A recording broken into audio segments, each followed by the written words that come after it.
Përmbytjet e ditëve të fundit kanë prekur sërish fushën e Spitenit në Lezhë. 10 hektar tokë bujqësore ndodhen në pushtetin e ujit prej 10 ditësh, duke shkaktuar dëme të shumta në sektorin e bujqësisë. Përmeret thonë se kjo është hera e tretë që përballen me përmbytjen e harkon kohor të 40 ditëve dhe humbjet për ta janë tepër të mëdha. Ata kërkojnë kompensim për dëmet e shkaktuara, pasi sipas tyre përmbytjet kanë ardhur si pasojë e neglizhencës dhe mosveprimit të institucioneve.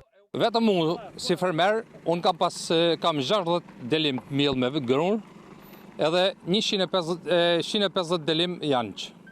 Janë nuj? Këtë janë nuj, këtë i kam mytun. Vetëm unë mund kem mbi 15 milion lek të vjetra, mund i kem dam. Nuk është viti i parë që kemi dame, sa 3 herë që përmytet, damet janë kolosale.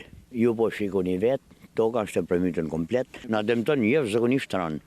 Diskutojmë me garantu ushqimin e 12 mujve të na, bukën, ushqimin për blegdërin, e të gjana po, ta s'kemi asnjë gjë. Grupi i verifikimit dalëm terren, verifikoje çdo fermer ka dame, dikush më shumë, dikush më pak, a miell gruni 2 herë.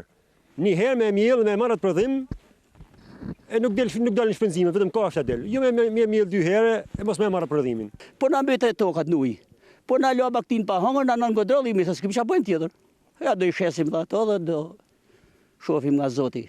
Për gjatë viteve të fundit në fushën e Spitenit, Bashkia e Lezhë ka ndërhyrë në hapjen e kanaleve kulluese, por toka është në kuota të ulta dhe kur ka reshje shiu me intensitet të lartë, uji nuk largohet, duke krijuar përmbytje.